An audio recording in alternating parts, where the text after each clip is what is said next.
Friends, welcome to accounts classes. Today we will discuss double column cash book and question. Let's start. देखते हैं cash discount allowed. It is allowed to the customers if they make the payment either immediately or within a certain specified period. Means यह allow किया जाता है customer को यदि वे make the payment either immediately और within a certain specified period. यदि वे पेमेंट तुरंत या within a certain specified period, कुछ सर्टेन स्पेसिफाइड पीरियड के अंदर पेमेंट बनाते हैं, तब यह अलाउड कैश डिस्काउंट अलाउड किया जाता है. Suppose goods for ₹10,000 are sold to X on 1st of March 2020 on the terms 5% cash discount or 2% within a month. Means माना कि गुड्स जो है वो बेचा जाता है एक्स को ऑन 1st March 2020 को on the terms 5% cash discount या 2% विदिन अ मंथ, मीन्स एक महीना के अंदर. This means if he makes the payment immediately, यदि वह तुरंत पेमेंट बनाता है, ही can clear his account by paying ₹10,000 less 5%. तो रुपीज़ हम लोग का 9,500 आ जाएगा. इसका मतलब कि वह पेमेंट जो है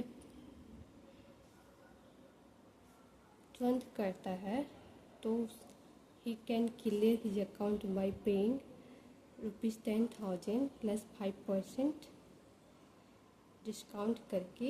तो उसे इतना ही अकाउंट के द्वारा पे करना होगा, 10,000 की जगह 9,500 रुपये. However, if he does not make the payment immediately, हालांकि यदि वह पेमेंट तुरंत नहीं करता है but pays it within a month, एक महीने के अंदर पेमेंट करता है, ही can deduct 2% as cash discount and can clear his account by paying ₹9,800. मतलब अगर वह पेमेंट तुरंत ना करके एक महीने के अंदर करता है, तो उसे डिस्काउंट अलाउड जो है 2% का वह कर सकता है. तो उसे अपने अकाउंट के द्वारा 10,000 की जगह ₹9,800 पे कर सकता है. The net amount received from X is entered on the receipts side of the cash book. X के द्वारा जो नेट अमाउंट रिसीव किया गया है उसको कैश बुक के रिसिप्ट साइड में रिकॉर्ड किया जाता है. Debit side, credit side, date, particulars, voucher number, LF, cash, फिर date, particulars, voucher number, LF, cash. तो एक्स अकाउंट जो एक महीने के अंदर पे किया था, डेबिट साइड रिसीव किया गया है. Net amount received from x is entered on the receipt side of the cash book as follow. Debit side, receipt side 9,800 2x.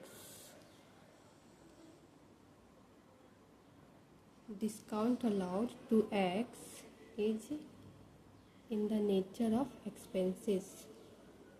यह नेचर से एक एक्सपेंसेस है एंड दच डेबिटेड, जिसे कि डेबिट किया जाता है according to the rule of journalising. Expenses and losses are debited and incomes or gains are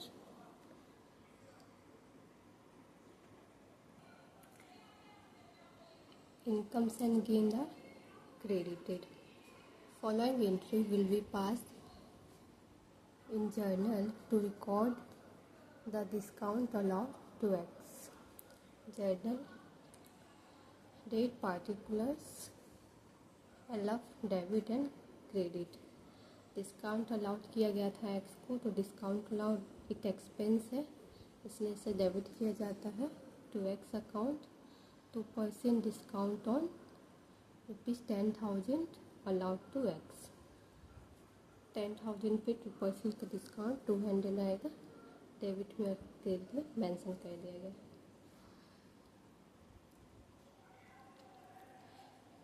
cash discount received.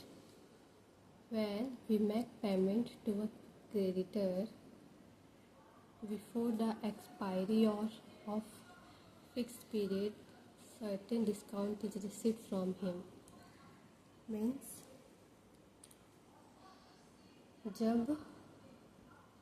हम लोग क्रेडिटर को पेमेंट करते हैं before the date expiry of fix period,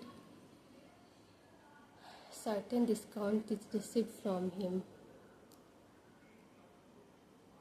उससे एक certain discount जो है रिसीव किया जाता है, जैसे कि if goods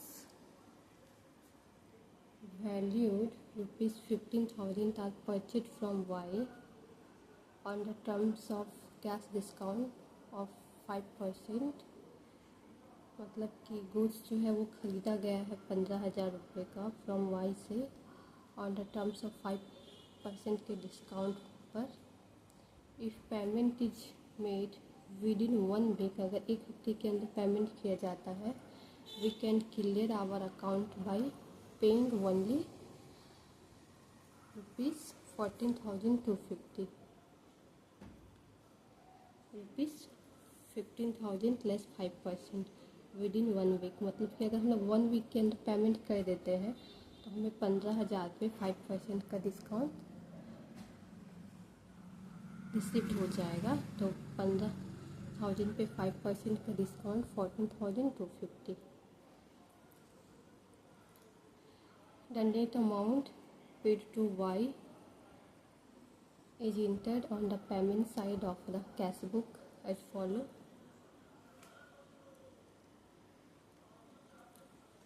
Date particulars voucher number LF cash.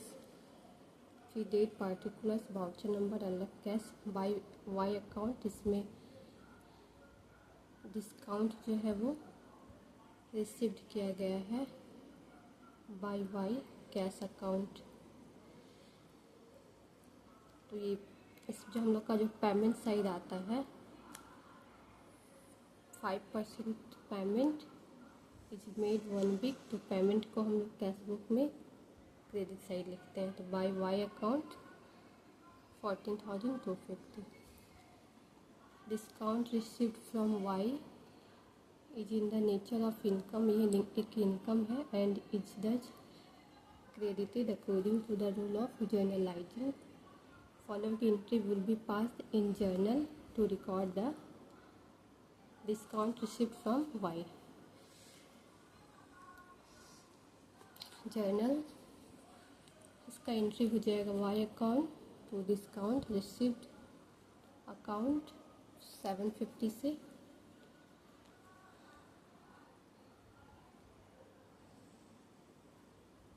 5% discount on ₹15,000 received from Y. Y से जो है 15,000 पे 5% का डिस्काउंट रिसीव किया गया, तो 750 अमाउंट आया। चलिए क्वेश्चन देख लेते हैं इसका।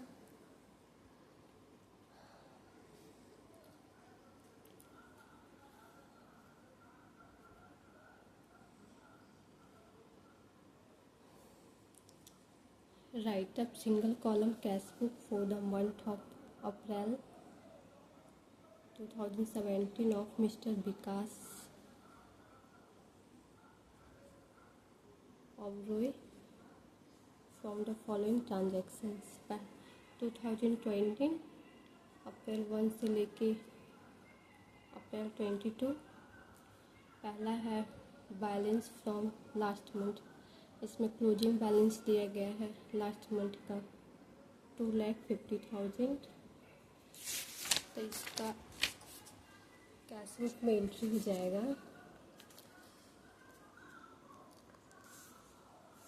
Solutions in the books of Vikas Oberoi cash book. ये कॉलम बना दिया गया है, डेट का, पार्टिकुलर्स का, वाउचर नंबर का, LF अमाउंट, फिर से date, particulars, voucher number, LF amount.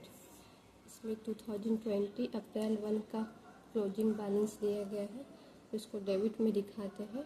To balance waiting 2,50,000। Next transaction देखते हैं।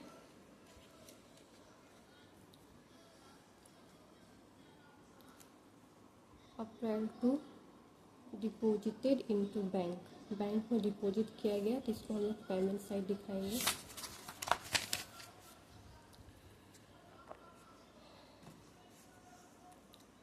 तो April by bank account, payment side deposit खर्चा है ये, तो बाय बैंक अकाउंट पार्टिकुलर्स में पेमेंट साइड लिख के 75,000। नेक्स्ट देखते हैं।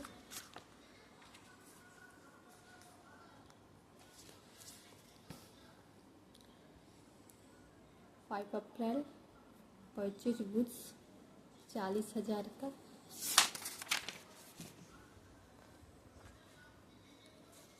माल खरीदा गया है 5 अप्रैल को बाई परचेज अकाउंट 40,000। नेक्स्ट देखते हैं 6 अप्रैल परचेज गुड्स फ्रॉम रमेश। इसे कैश बुक में मेंशन नहीं करेंगे क्योंकि मैं कल वीडियो में बताई थी क्रेडिट परचेज को कैश बुक में नहीं दिखाया जाता है। नेक्स्ट देखते हैं 10 April purchase furniture for cash 25,000।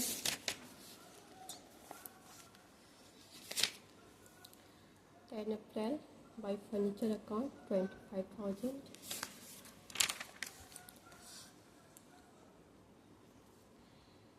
Next देखते हैं 11 अप्रैल लोन गिवन टू चरण Das 20,000।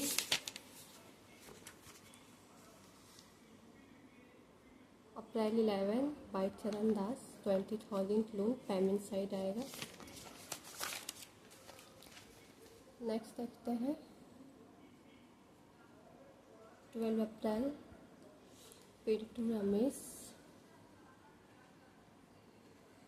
28,500 discount receipt. Cash book में हम लोग डिस्काउंट रिसिप्ट को नहीं दिखाते हैं, डिस्काउंट अलाउड को नहीं दिखाते हैं। Paid to Ramesh 28,500।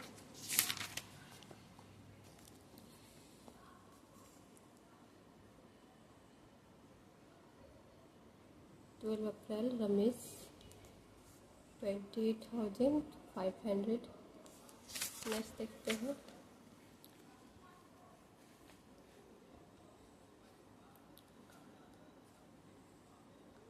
14 April issued check to a creditor 40,000।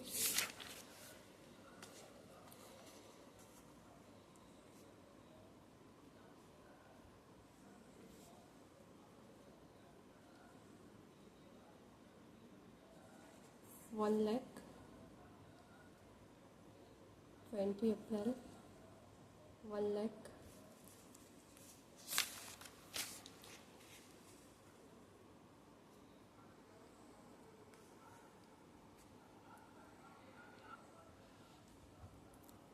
14 April issue cheque to a creditor 40,000।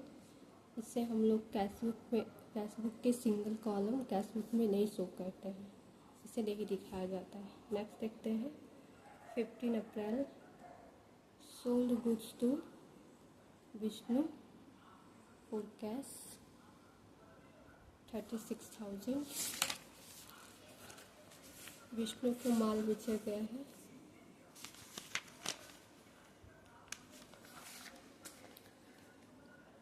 Fifteen April sold goods to Vishnu for cash 36,000।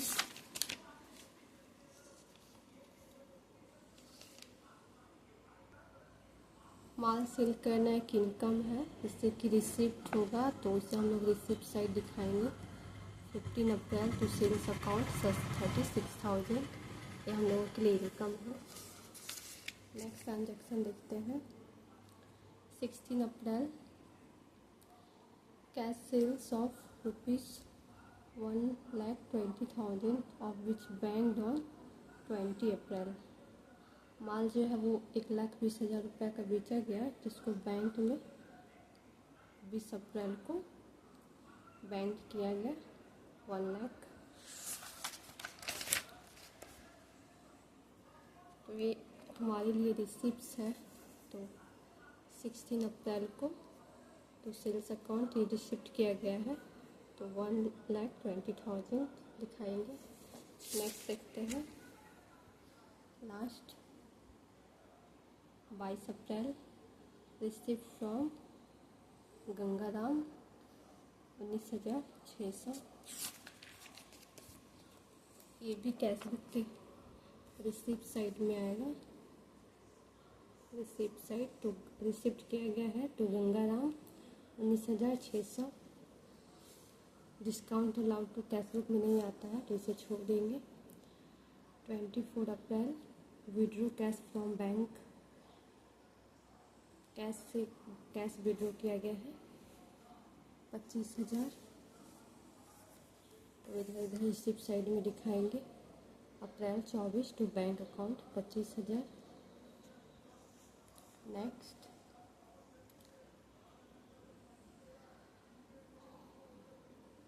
25 April purchase postal stamps 1,000, सब पेमेंट साइड दिखाएंगे। 25 by postage account 1,000। Next 28 April salary paid to accountant 12,000।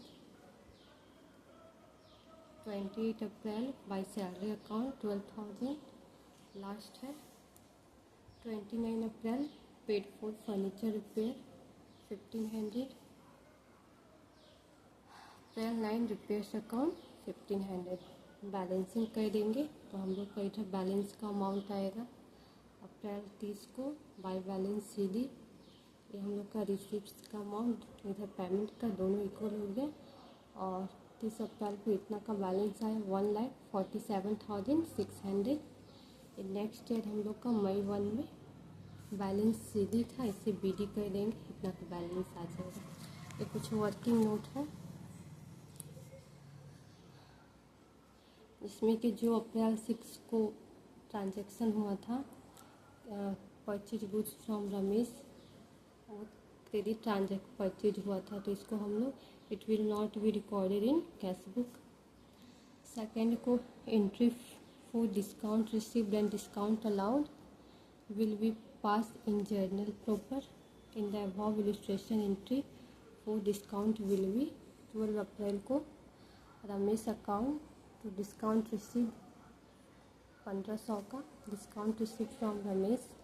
16 April को discount allowed किया गया था गंगाराम, उसका discount allowed to Gangaram 400 का। 14 April को cheque issue to a creditor transaction जो हुआ था 40,000 का, इसको हम लोग सिंगल कॉलम कैशबुक में नहीं दिखाते हैं। और लास्ट 20 अप्रैल को कैश डिपॉजिट इनटू बैंक, इसे भी नहीं दिखाते हैं। नेक्स्ट देखते हैं डबल कॉलम कैशबुक। इसे हम लोग 2 कॉलम कैश बुक भी बोलते हैं। Cash book with cash and bank column, जिसमें कि 2 कॉलम रहता है, एक कैश का एक बैंक का। It is a cash book with 2 column on each side, दोनों साइड जो है 2 कॉलम होता है। 1 column for recording cash transactions and the other column for recording bank transaction। एक कॉलम में हम लोग कैश के ट्रांजैक्शन को लिखते हैं और दूसरे कॉलम में बैंक के ट्रांजैक्शंस को। The advantage of maintain such a type of cash book is that cash column and bank columns represent cash account and bank account respectively. Means लाभ है अलग अलग कैश बुक, कैश कॉलम को और bank column को दिखाना, जो represents करता है कैश अकाउंट और बैंक अकाउंट, दोनों का बैलेंस हम लोग को अलग अलग रिस्पेक्टिवली संबंधित मिल जाता है। Hence it is not necessary to open cash account and bank account in the ledger. चूँकि यह जरूरी नहीं है कि लेजर में कैश अकाउंट और बैंक अकाउंट खोला जाए। Following rules are observed for preparing such a book. इसमें पहला है a bank account is a personal account and as such the rule applicable to a personal account, debit the receiver and credit the giver should be followed while recording transactions in the bank column of the cash book। Means जो personal account का जो rule है वो applicable होता है, लागू होता है। Debit the receiver and credit the giver should be follow, उसी को फॉलो किया जाएगा while recording transactions in the bank column of the cash book. Cash book के एंट्री में जब हम लोग बैंक कॉलम का ट्रांजैक्शंस करेंगे तो यही वाली रूल्स एप्लीकेबल किया जाएगा। नेक्स्ट,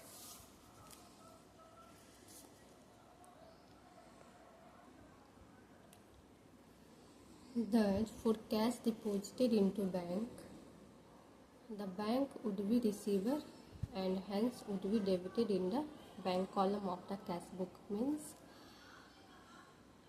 चूँकि for cash deposited into bank, हम लोग जब बैंक में कैश डिपॉजिट करेंगे तो बैंक जो है वो रिसीवर होगा एंड इसीलिए वुड बी डेबिटेड, उसको डेबिट किया जाएगा बैंक को, bank column of the cash book, cash book के बैंक कॉलम को डेबिट किया जाएगा।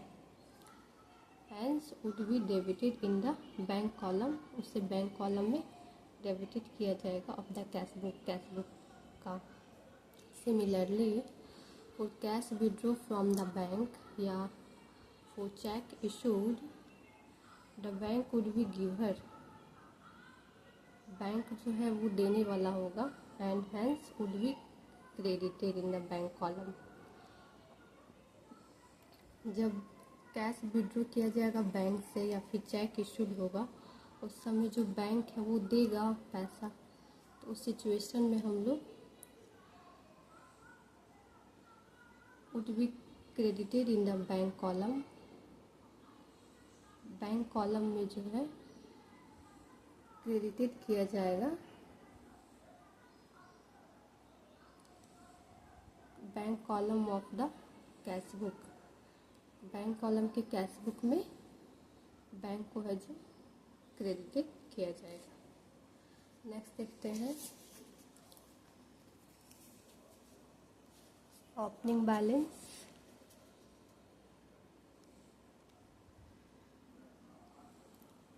As the cash column would always show a debit balance, cash column जो है वो हमेशा डेबिट बैलेंस शो करता है। It will be written as, तो इससे लिखा जाएगा to balance BD opening balance को ऑन द डेबिट साइड, जैसे कि अभी पिछले क्वेश्चन में बताए थे। But the opening balance of cash column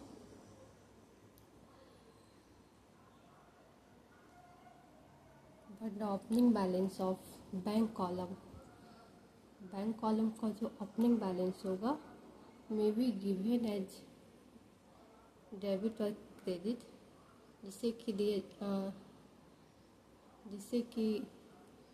दिया जा सकता है डेबिट और क्रेडिट एज सच।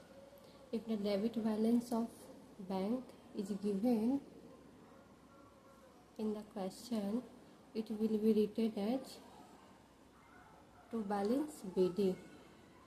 और जब डेबिट बैलेंस दिया रहेगा बैंक का क्वेश्चन में तो उसको हम लोग रिटर्न लिखेंगे टू बैलेंस BD लिखा जाएगा ऑन द डेबिट साइड में, एंड ऑन द कंट्रेरी इसके विपरीत the credit balance of bank is given. Bank का जो है क्रेडिट बैलेंस दिया जाएगा उस सिचुएशन में it will be written as by balance BD, उसको बाय बैलेंस BD करके ऑन द क्रेडिट साइड दिखाएंगे। If overdraft balance is given, अगर ओवरड्राफ्ट बैलेंस दिया रहेगा तो it will be treated as credit balance of bank. अगर overdraft balance दिया रहेगा तो उसको ट्रीट किया जाएगा क्रेडिट बैलेंस ऑफ बैंक। आज के लिए इतना ही, मिलते हैं नेक्स्ट वीडियो में। ओके।